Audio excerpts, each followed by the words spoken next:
मित्रांनो, तुमचं पुन्हा एकदा GB स्टोरी टेलर या यूट्यूब चॅनलवर स्वागत आहे.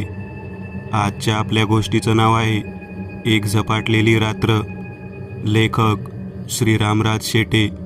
पण गोष्ट सुरू करण्याआधी जर कोणी या चॅनलवर पहिल्यांदाच आलेले असाल तर त्यांनी ह्या चॅनलला सबस्क्राईब करायला विसरू नका. चला तर मग अजिबात वेळ न घालवता गोष्टीला सुरुवात करूया.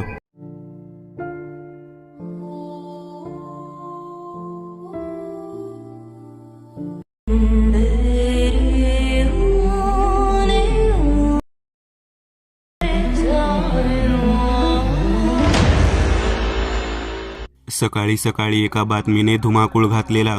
रात्रीचं एक विचित्र घटना घडतात. रात्र झाली की लोक एकमेकांना मारायला लागतात.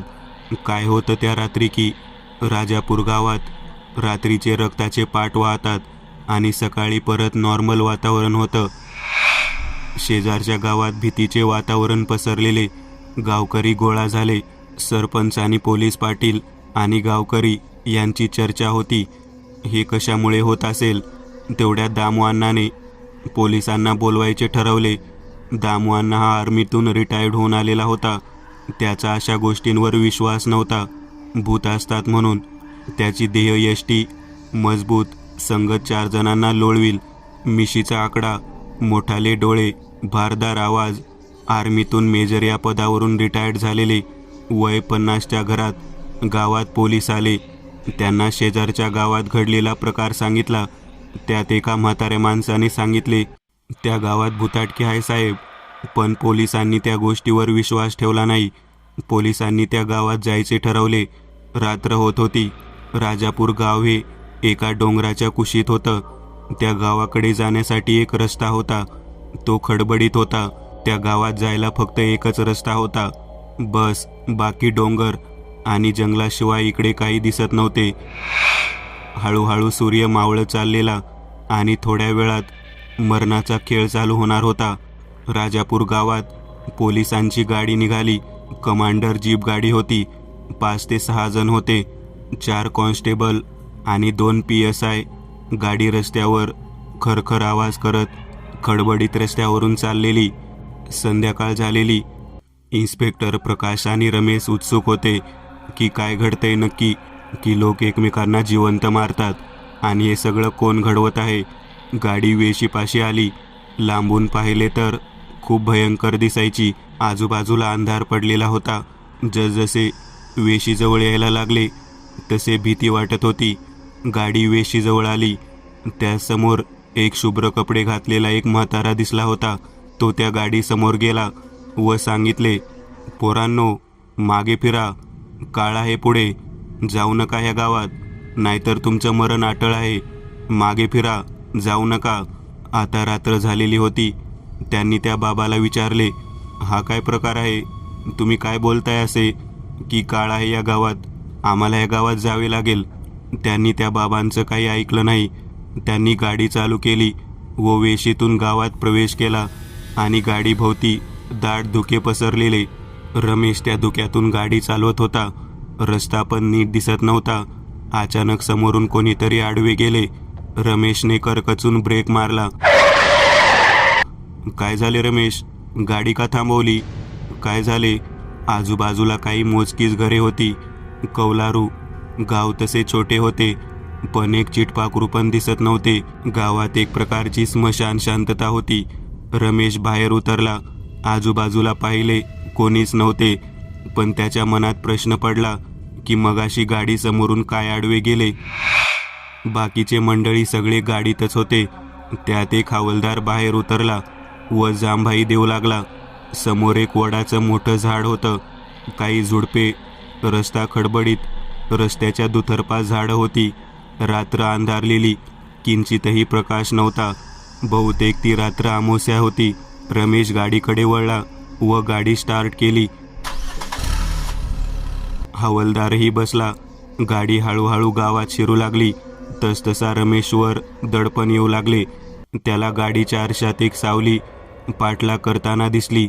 काहीतरी विचित्र होतं ते. लाल डोळे अगदी भयंकर दिसत होते.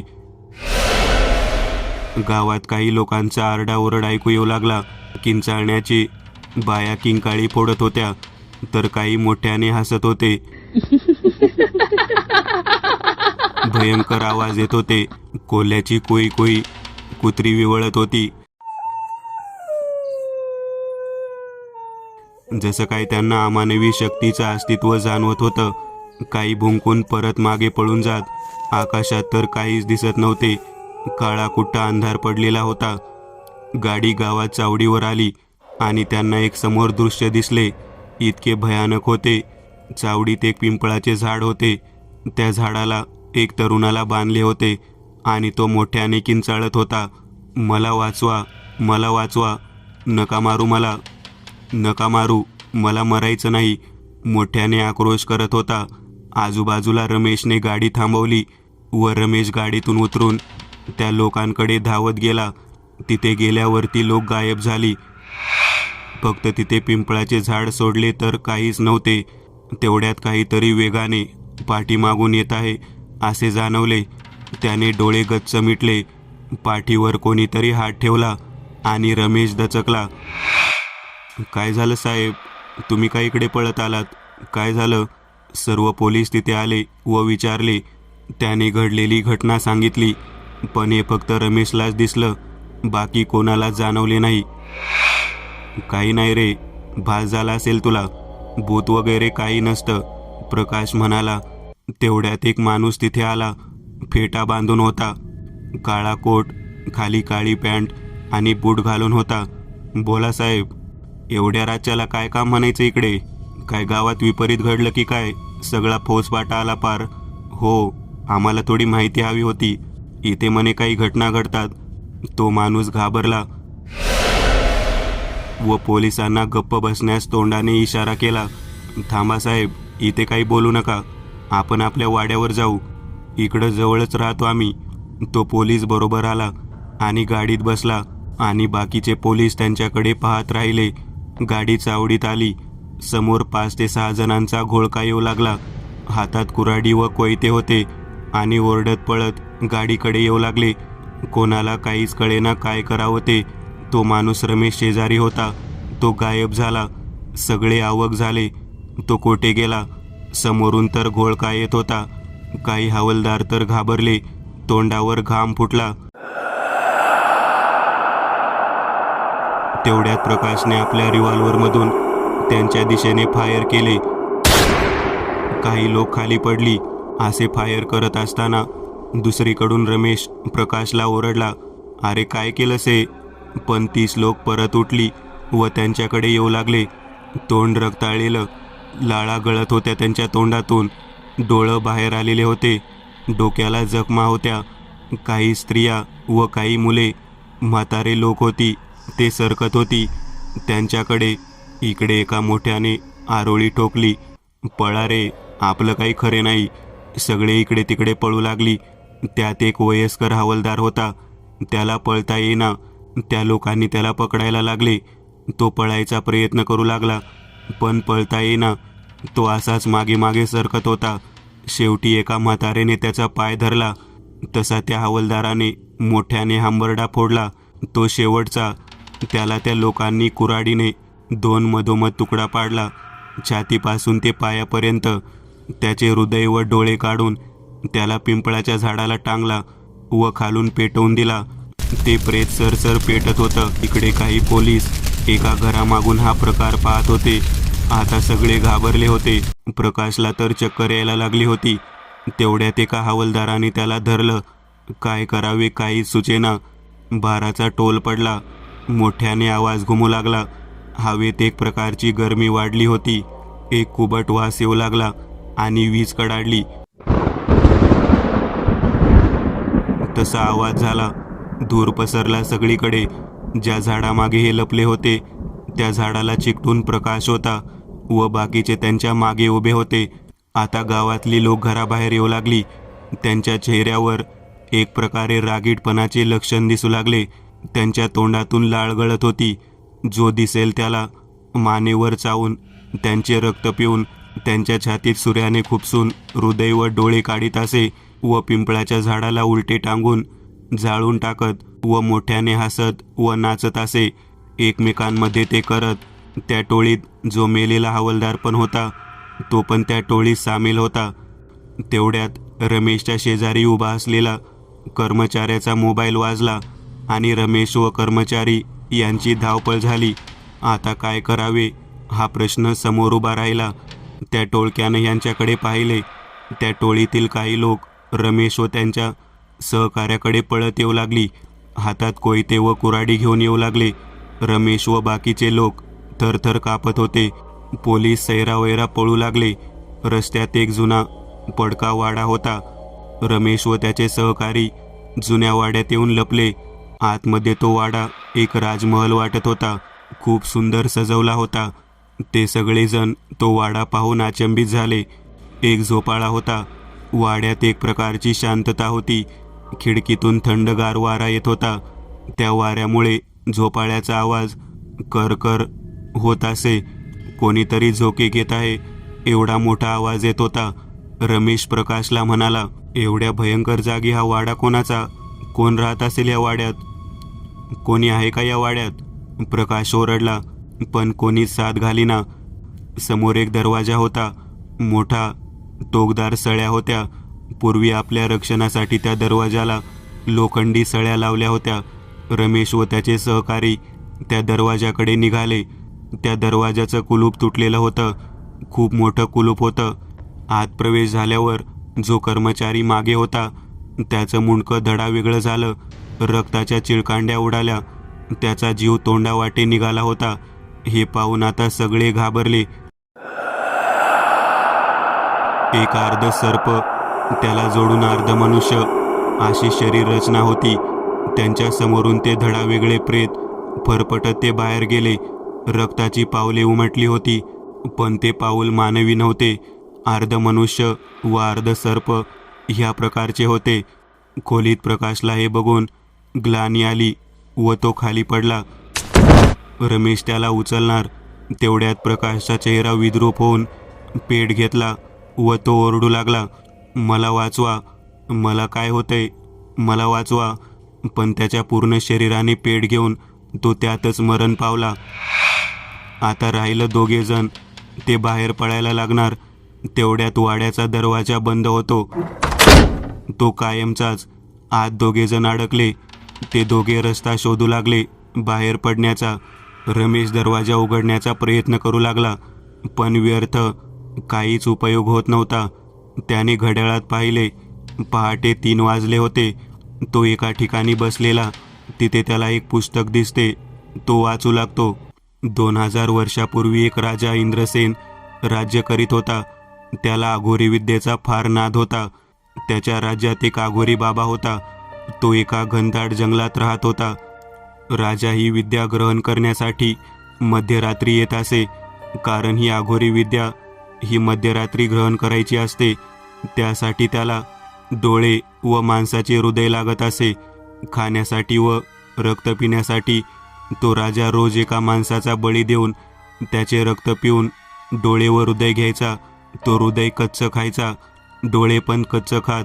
असे त्याला 1 वर्ष करायचे होते व 1 वर्षांनी अमावस्येला ते पूर्ण होणार होतं. त्या शक्ती आधारे तो पूर्ण जगावर राज्य करणार होता.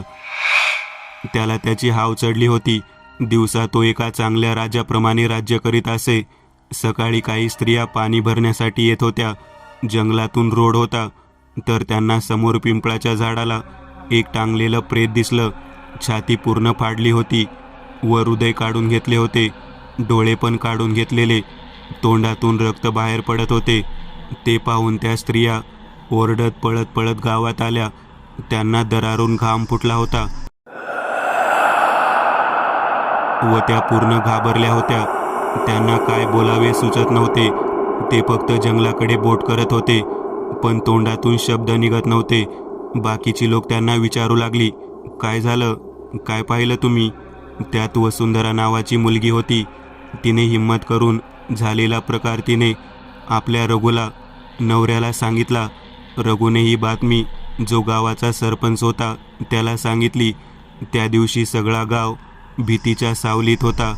गावात लोक जमा होऊ लागले. ते व त्या स्त्रिया जंगलाच्या रस्त्याने जाऊ लागल्या. पिंपळाच्या झाडाजवळ आले. ते उलटं टांगलेलं प्रेत पाहून गावकरी घाबरले. त्यांनी राजाला पत्र पाठवले. त्यात झालेला प्रकार सांगितला. राजाच्या मनात विचार आला, रात्री आपणच ते प्रेत झाडाला टांगलं. राजा लगेच आपल्या प्रधान चंद्रसेन याला बोलावून गावात जाऊन माहिती काढण्यासाठी पाठवले. चंद्रसेन गावात गेला. गावकऱ्यांनी घाबरत घाबरत सगळा प्रकार चंद्रसेनना सांगितला. पण प्रेत कोणाचं होतं ते काहीच कळेना. चेहरा विद्रूप केलेला, डोळे काढलेले. चंद्रसेन गावातील माहिती घेता घेता त्याला संध्याकाळ झाली. तो एकटाच घोड्यावर आलेला. 2 मैलाचा प्रवास करून तो आता आपल्या राज्यात जायला निघाला. सर्वात जवळचा रस्ता हा जंगलातून जात होता. लवकर जायचा असल्यामुळे तो त्या रस्त्याने निघाला. जाता जाता एक रात्र खूप झाली होती. कुत्री विवळत होती. अंधारी रात्र, कोणीही दिसेना. चंद्रसेन घोड्यावर चालला होता. त्याला एका झाडाखाली दिवा पेटलेला दिसला व काही 2 लोक दिसली. जंगल दाट होते. काजवे चमकत होते. त्याला वाटले, आजची रात्र इथेच काढू व सकाळी निघू. म्हणून तो त्या दिव्याच्या उजेडात जाऊ लागला. जसजसा जवळ जाऊ लागला त्याला एका तरुणाच्या किंचाळ्या ऐकू येऊ लागल्या. भयंकर हांबरडा फोडला. चंद्रसेनने घोडा एका झाडाला बांधला. धावत त्या आवाजाकडे गेला. पाहतो तर काय, इंद्रसेन व अघोरी एका तरुणाचे डोळे सूर्याने काढीत होते. रक्ताळलेला चेहरा, डोळ्यांच्या खोबणीतून रक्ताच्या धारा वाहत होत्या. तो तरुण जोराने टाहो फोडीत होता. आता त्या अघोरीने त्याच्या छातीत सुरा खुपसला व सरकन खाली ओढला. रक्ताची धार वाहू लागली. त्या तरुणांनी शेवटचा हंबरडा फोडला व तोंडावाटे प्राण सोडला. इंद्रसेन त्याचे हृदय बाहेर काढले. आता त्याला फक्त 2 माणसांचे हृदय लागत होते.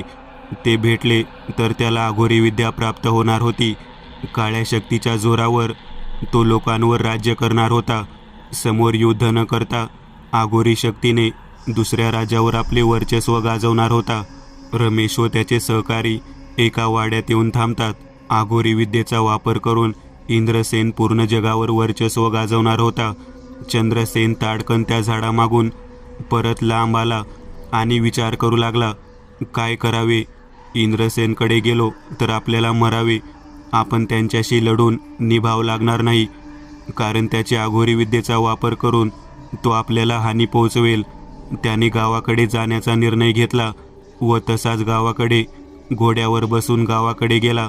चंद्रसेन घोड्याचा वेग वाढवला. तो दुसऱ्या दिवशी रात्री पोहोचला, कारण तो रस्ता चुकला होता. भलतीकडेच गेला होता. त्या वेळात इंद्रसेनने एका तरुणाला पकडले व त्या रात्री त्याचा 100वा बळी पूर्ण होणार होता व जगावर राज्य करणार होता. चंद्रसेन गावात आला. जखमी होता. जंगलात त्याच्यावर अघोरी बाबांनी वार केले होते. त्यांच्यापासून तो कसाबसा सुटला. गावातील लोकांना गोळा केले. घडलेली घटना सांगितली. गावातील लोक एकत्र झाली व स्त्रिया व माणसे जंगलाच्या दिशेने जाऊ लागली. हातात टेंबा घेऊन जात होती. मध्यरात्र होत आली. इकडे इंद्रसेनला त्यांच्या अघोरी शक्तीने बातमी कळाली होती. गावकरी येत आहे आपल्याकडे.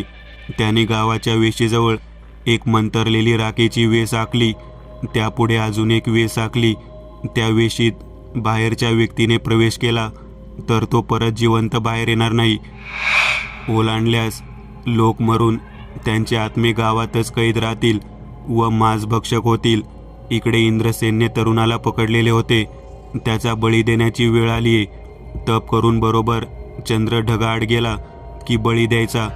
तो तरुण आरडाओरडा करत होता. समोर त्याला मरण दिसत होतं. इंद्रसेनच्या रूपात त्याचा विचित्र हसणे कांटाळ्या फोडीत होता. आता माझी इच्छा पूर्ण होणार. मी काळ्या शक्तीचा मालक होणार. त्याने त्या तरुणाच्या जवळ जाऊन त्याच्या डोळ्यात पाहू लागला. तो तरुण इतका घाबरला की त्याला तो धक्का सहन झाला नाही.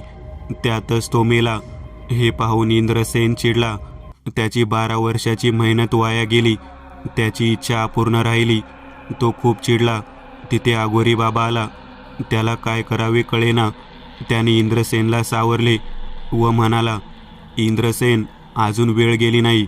अघोरी शक्ती मिळवण्यासाठी त्याला स्वतःचा बळी लागेल तरच तू यशस्वी होऊ शकतो, परंतु मी तुला जिवंत करतो, असे त्याने सांगितले. चंद्र ढगाळ होता, अजून बाहेर आलेला नव्हता. इंद्रसेनने बाबा म्हणल्याप्रमाणे स्वतःच्या बळीची तयारी केली.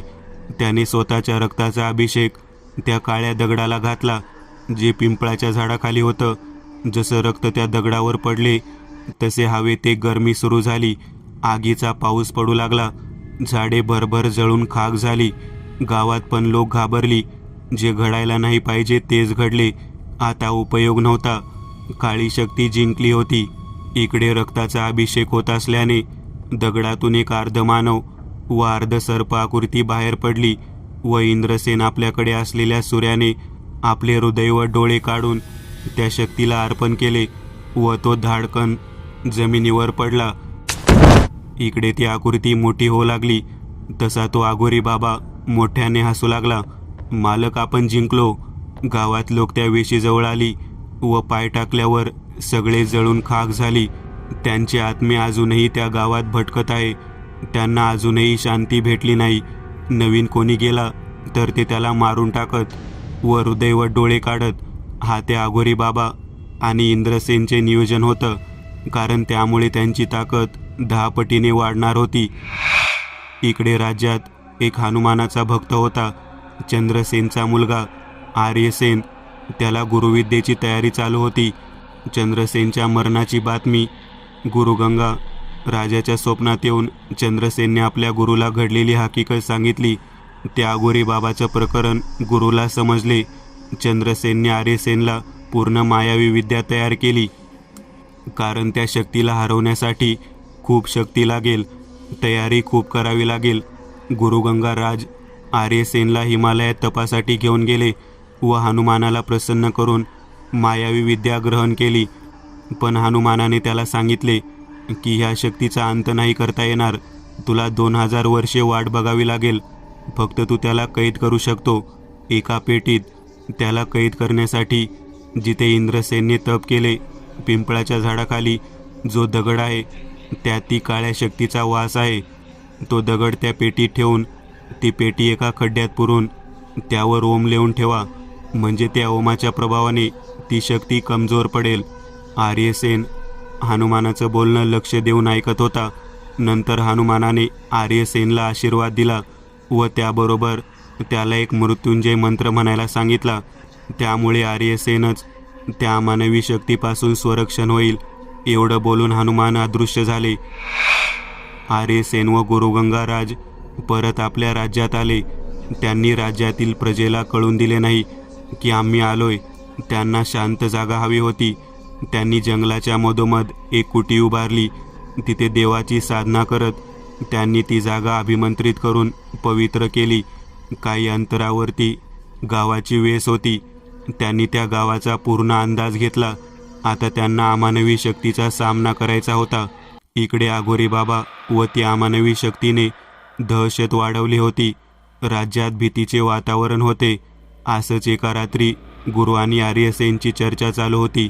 मध्यरात्र होत आली आणि एका बाईची किंकाळी ऐकू आली. काय झालं ते पाहण्यासाठी दोघेही बाहेर आले तर काळे कपडे घातलेला व केस वाढलेला एक माणूस एका बाईला केस ओढून फरफटत घेऊन जात होता व ती जीव वाचवण्यासाठी मदतीची याचना करत होती. ते पाहून आर्यसेन व गुरुगंगा राज दोघेही त्या माणसाच्या दिशेने गेले व तो माणूस काय करतो, कोठे जात आहे, त्याच्या मागोमाग जात राहिले. तो माणूस एका ठिकाणी थांबला. त्या ठिकाणी एक पिंपळाचे झाड होते. त्या झाडाखाली एक दगड होता. त्यावर एक रंगीत हिरा होता. त्यातून एक हिरवा प्रकाश बाहेर पडत होता. इंद्रसेनने बळी घेतल्यावर त्या आघोरी बाबाला ती शक्ती त्या अमानवी शक्तीकडून भेटली. तो हिरा दगडाला चिकटून होता. त्यातून ती शक्ती निघत होती. आर्यसेनला हनुमानाने सांगितलेले आठवले. त्याने गुरुगंगा राजला ही घटना सांगितली. मध्यरात्र होत आली. आघोरी बाबाने त्या महिलेला पिंपळाच्या झाडासमोर आणले. ती खूप घाबरलेली होती. तिचा ओरडून ओरडून घसा बसला होता. तिला कळून चुकले की आपले मरण अटळ आहे व त्या महिलेच्या छातीत सुरा खुपसणार. तेवढ्यात आर्यसेनने काही शत्रुनाशक मंत्र म्हणून त्या आघोरी बाबाच्या दिशेला राख फेकली तसा त्या आघोरी बाबांचा हात जळून खाक झाला व तो ओरडू लागला, किंकाळ्या फोडू लागला. त्या आगीने त्याच्या शरीराला पूर्ण पेट घेतला व जाग्यावर त्याची राख झाली व ती राख गुरु गंगाराजने एका लाल फडक्यात बांधली व आपल्या थैलीत ठेवली व आर्यसेनने त्या महिलेची सुटका करून तिला विचारलं, कशी काय या माणसाच्या तावडी सापडली? ती सांगू लागली, जंगलातून आपल्या नवऱ्याबरोबर माहेरी चालली होती. रस्त्यात एक मोठा हसण्याचा आवाज आला. आम्ही दोघे घाबरलो. त्याने एका झाडावरून उडी मारली व आमच्या समोर आला.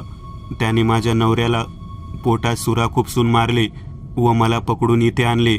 एवढे बोलून तिच्या डोळ्यातून अश्रूच्या धारा वाहू लागल्या. मोठ्याने हुंदका दिला. त्याने तिला कुठे राहत आहे असे विचारले तर ती शेजारच्या राज्यात राहत होती. आर्यसेनने तिला तिच्या घरी पाठवले गायब करून.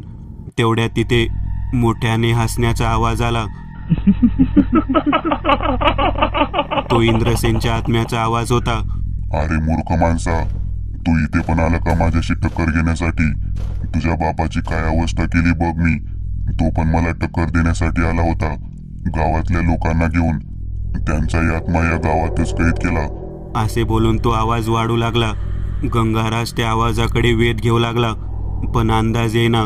तेवढ्यात त्या दगडातून एक सर्प निघाला. त्याने गंगाराजच्या शरीराला आडा मारला.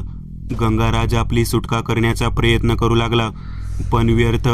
आर्यसेनने अभिमांत्रित राख फेकली पण त्याचाही उपयोग झाला नाही. शेवटी सर्पाने पूर्ण शरीराला आडा मारताना कडकड आवाज झाला, हाडके मोडल्याचा. गंगाराज खूप प्रयत्न करून पण आपली सुटका नाही करू शकला. आर्यसेनने आपल्या जवळचा खंजर काढून त्या सापांवर वार केले पण व्यर्थ. त्याला आता रडू आले की आपले गुरु सापाच्या तावडीत सापडले. त्याला काही सुचेना. अचानक हनुमानने सांगितलेले आठवलं. तो त्या दगडाच्या दिशेने पळाला व तो दगडातून जो हिरवा प्रकाश निघत होता. आर्यसेनने त्या दगडाला हात लावला तर त्याला झटका बसला व आर्यसेन ओढून बाजूला पडला. तेवढ्यात गुरु गंगाराजने आवाज दिला, आर्यसेन, त्या दगडावर लाल फडक टाक म्हणजे ती शक्ती कमी होईल. आर्यसेनने लगेच आपले उपकरण टाकलं त्या दगडावर व त्याची शक्ती कमी झाली व इकडे तो साप हळूहळू आडा कमी झाला व गंगाराजची सुटका झाली व तो साप एका ठिकाणी जाऊन थांबला. त्या सापाभोवती एक दैवी कडा निर्माण झाले. ती अमानवी शक्ती कैद झाली. आर्यसेनने लगेच तो दगड लाल फडक्याने धरून तो एका पेटीत ठेवून ती बंद केली. तसा तो साप त्या पेटीत गायब होऊन कैद झाला व त्या पेटीवर ओम लिहून ती पेटी एका नदीत टाकून दिली. ती पेटी वाहत वाहत एका नदीत खोल खड्ड्यात येऊन पडली. ती तळाशी बुडबुडे निघत होती. वेळ निघून जात होती. वर्ष बदलत होते आणि उगवले 2012चे वर्ष. राजापूर गाव. त्या गावाजवळ एक नदी होती.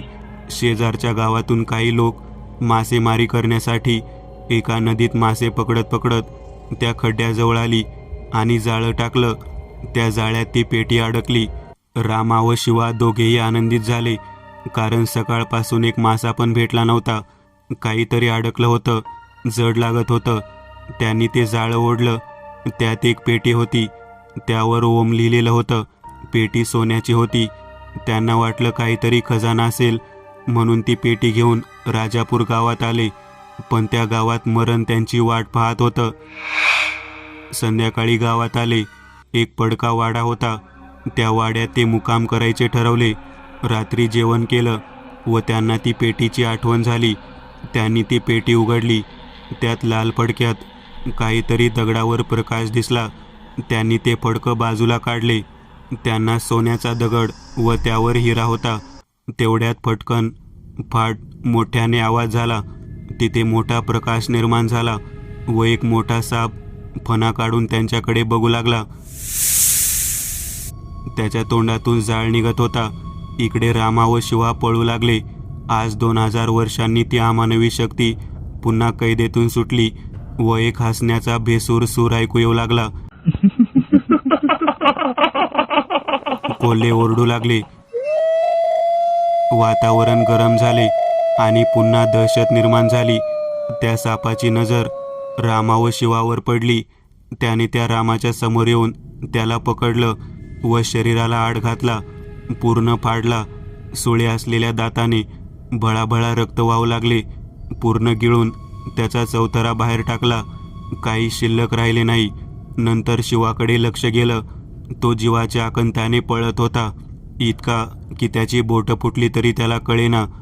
तो साप इतक्या जलद गतीने शिवाला धरला व गिळून टाकलं व चावून त्याने त्याचा चौथा बाहेर फेकला. इकडे गावात आगोरी बाबांचा आत्मा पण मुक्त झाला होता. इकडे त्याने आपली मंत्रशक्ती वापरून गावात मरणाचा खेळ सुरू केला. गावातील लोकांचे आत्मे बोलावून त्यांच्याकडून तो नवीन आलेल्या माणसांना मारून डोळे व हृदय काढून घेत. असाच एक माणूस त्या भागात आला व मारून त्याचे हृदय व डोळे काढून त्याचं प्रेत वेशीच्या बाहेर पडलं होतं. तेव्हा एका संत महात्म्याने सांगितले की ते गाव रात्रीचं झपाटलेलं होतं, तेव्हा कोणीही त्या गावाकडे फिरकू नका. असे 2-3 प्रेत बाहेर पडले व शेजारी गावात सकाळी बातमी वाऱ्यासारखी पसरू लागली. इकडे पहाट झालेली. रमेशची डायरी पूर्ण वाचून झाली होती. त्याला आता गावात झालेल्या घटना पूर्ण थांबवता येणार होत्या. त्या शक्तीला तो कैद करून ठेवणार होता. वाड्यात त्याला तो दगड आणि पेटी शोधू लागला, पण त्याला ती सापडत नव्हती. त्याने गावातील लोकांची मदत घेण्यासाठी बाहेर पडला. गाव सामसूम होतं. रात्रीच्या घडलेल्या प्रकाराचा काहीच नामोनिशाण नव्हता व माणूस पण नव्हता कोणी. तो असा चालत चालत वेशीत आला. त्याला उमऱ्याच्या झाडाखाली एक तपस्वी दिसला. तेजस्वी चेहरा, दाढी वाढलेली, डोळे काळेभोर, पांढरे शुभ्र वस्त्र परिधान केलेले. रमेशला काहीतरी आठवले. रात्री हाच माणूस आपल्याला अडवत होता. गावात जाण्यापासून त्याने त्या व्यक्तीला विचारायला गेला. तो उमऱ्याच्या झाडाखाली गेला. तिथे एक सुंदर वास येत होता. मन प्रसन्न होऊन गेले. तो बोलणार एवढ्यात तो महात्मा बोलू लागला, माहीत आहे की तू काय विचारणार आहे. त्या दुष्ट शक्तीला परास्त करायचं ते, पण ते खूप अवघड आहे. त्या गावाच्या मध्यभागी एक वाडा आहे. त्यात एक खोली आहे. त्यात एक पेटी आहे. ती शोधली पाहिजे. पण बाबा, ते मी खूप शोधायचा प्रयत्न केला, पण मला सापडली नाही. हो, माहीत आहे मला, म्हणून तुला असे बोललो की खूप अवघड आहे. तो महात्मा असे बोलून डोळे मिटले आणि तो काहीतरी शोधू लागला. त्याला ती पेटी दिसली. ती एका भिंतीखाली दबून गेली होती. असे चित्र त्या महात्म्याला दिसले. त्याने ते रमेशला सांगितले व आज रात्रीच ते करायला हवं, कारण आज चंद्रग्रहण आहे. त्यात त्या दुष्ट शक्तीला थांबवावे लागेल, नाहीतर परत तिला हरवणे अवघड जाईल. एवढे बोलून तो महात्मा शांत झाला. त्याने रमेशला बोटाने खुणावून आपल्या मागे येण्यासाठी सांगितले. ते एका डोंगराच्या कपारीत आले. तिथे एक मारुतीची मूर्ती होती. महात्म्याने त्याला आंघोळ करण्यासाठी एका तलावाजवळ नेले. ते तलाव डोंगराच्या टोकावर होते. पाणी पण गरम होते. रमेशने तलावात उतरल्यावर त्यांच्या शरीरात नवचैतन्य आले. त्याचा सगळा थकवा निघून गेला. आंघोळ झाली. त्या महात्म्याने काही कंदमुळे दिली खाण्यासाठी. नंतर ते बसून ह्या दुष्ट शक्तीवर नियंत्रण कसे मिळवायचे याची चर्चा करू लागले. त्यांनी त्या जागेवर एक मोठा होम करायचे ठरवले. सगळ्या गावकऱ्यांना ही कल्पना दिली. ते त्याच रात्री सगळे गावकरी जमा झाले. रमेशही होता. त्या महात्म्याने प्रत्येकाला एक धागा दिला हातात बांधायला, कारण त्या धाग्यात दिव्य शक्ती होती. दुष्ट शक्ती त्या व्यक्तीवर आपला प्रभाव टाकणार नाही. त्या महात्म्याने गावकऱ्यांना सांगितले, काही झालं तरी बोलायचं नाही, मागे वळून बघायचं नाही. विविध प्रकारे तुम्हाला भास होतील, त्यात अडकायचे नाही. आज रात्री आपल्याला त्या गावात जायचे आहे. ती पेटी शोधून काढायची आहे. गावकरी सगळे तयारीतच होते. रात्र झाली. भयान शांतता पसरली होती. काजवे चमकत होते. रातकिडे आवाज चरचर करत होते. गावकरी त्या वेशीजवळ आले. धुके खूप होते. समोर काहीच दिसेना. त्या महात्म्याने सगळ्यांकडे पाहिले. एकमेकांना सोडू नका व माझ्या मागे मागे या, असं करत करत त्या वेशीत सगळे गेले. त्या गावात प्रवेश झाला. घाण वास येत होता. काही बिनधडाची लोक फिरत होती. त्यात किंचाळणारी स्त्रिया व पुरुष असत. असं वाटत होतं का आपण नरकात आलो की काय. गावकऱ्यांच्या अंगावर काटा येऊ लागला. ती भूतयांना हात लावायचा प्रयत्न करू लागले, पण पण त्याचा हात काचाला लागल्यासारखे भासत होते. त्यांचं विचित्र हसणं, चेहऱ्यावर ओरकाडे ओढलेले लोक भेटत होते. ते हळूहळू त्या वाड्याच्या दिशेने येऊ लागले व टेंभा पेटवला. त्या उजेडात ते पेटी शोधू लागले. एका दगडाखाली काहीतरी चमकत होतं. रमेशने ते पाहिलं व तो दगड बाजूला केला. एक जोरात झटका बसला. एक काळी आकृती समोर आली. ती आगोरी बाबांची होती. डोळे बाहेर आलेले, पण पूर्ण सफेद बाहुली नव्हती. त्या डोळ्यात त्याचं ते विवळत होतं व मधून हसत पण होता.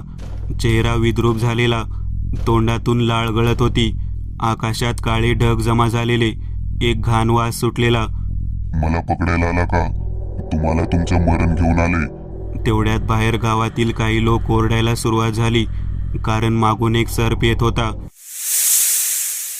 इतका मोठा की त्याचा आकार कोणालाही सांगता येणार नाही. जमीन हादरून गेली. सगळे हालू लागले, धडपडायला लागले. महात्मा सोडून सगळे पडू लागले. त्या महात्म्याने एक फुंक मारली व प्रकाश निर्माण झाला. त्या महात्म्याने त्यांना त्या प्रकाशात जाण्यास बोटाने खुणावले. सगळे स्थिर झाले. सगळे एका प्रकाशात उभे राहिले. वादळ सुटले. रमेशला काय करावे काहीच कळेना. त्या अघोरी बाबाने त्याला मंत्र फुंकून हवेत उचलून धाडकन जमिनीवर आपटले. रमेश कसा बसा उठून उभा राहणार. तेवढ्यात त्याला आपण ओढले गेल्याचं कळले. तो त्या सापाच्या तोंडात जाणार. तेवढ्यात तो थांबला. एक महामृत्युंजय मंत्र त्याला ऐकू आला. त्या महात्म्याने आपल्या शक्तीने रमेशला वाचवले होते. त्याच्या भोवती एक कड तयार झाले व तो एका बाजूला आला. तो साप त्याला खाण्याचा प्रयत्न करू लागला, पण त्याला त्या कड्यामुळे खाता येईना. नंतर तो महात्मा एक कुंड तयार केले व अग्नी पेटवला व रमेशला ती चमकणारी वस्तू घेऊन येण्यास सांगितली.